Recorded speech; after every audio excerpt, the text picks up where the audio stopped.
I've lived in Stanford virtually all my life. Back when I was a young kid, it was very viable that people would come in and Saturday evenings, and do their grocery shopping. We had 2 groceries downtown and several restaurants and 2 clothing stores. And then as time went on, it started shutting down the town. Actually, the clothing stores closed and the restaurants closed, and it started drying up. I feel like if it wasn't for Jess and Angela, that the town would probably be boarded up now. And so I think so many of us are saying, well, this is bad in culture, or that's bad in culture, and isn't that terrible? And what we're not understanding is that the opportunity to build a better world, to bring the kingdom of heaven here, is right in front of them. And Jess and Angela, I think, exemplify that.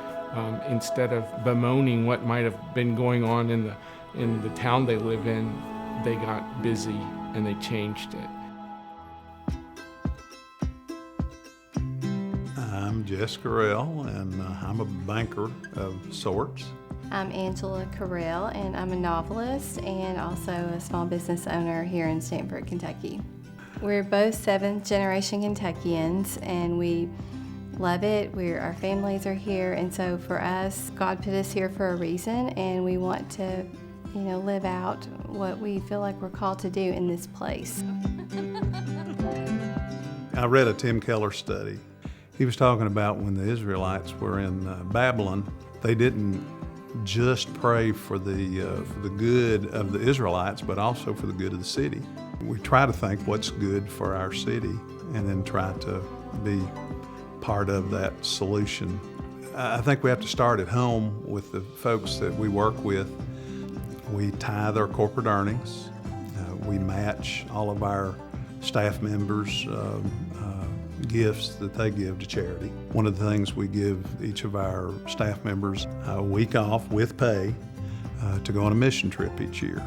And they can take their spouse and their children with them, and we pay for half of it. Actually, we pay for 3/4 of it if they've never been before, because we wanted to have that experience. Anybody that's adopting a child, we try to give them $10,000.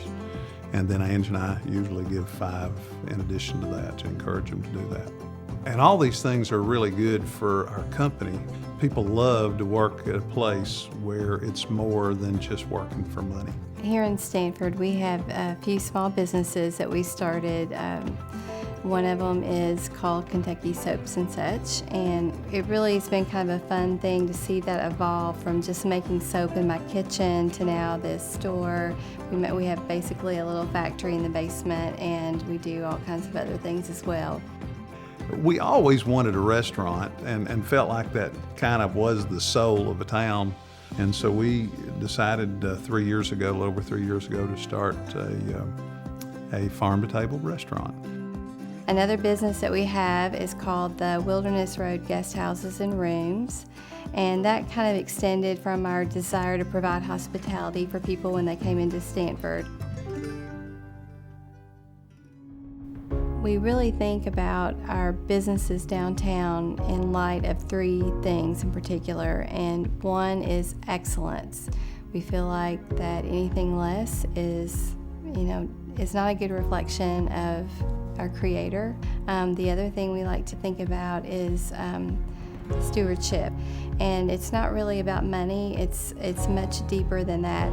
It's stewardship of our bodies, stewardship of the land, stewardship of the local economy. The third thing that we talk a lot about is hospitality. The whole idea of hospitality and making people feel like they're home and just different, I think that it has been part of our vision. We just really see it all as a way to love people. That's the bottom line.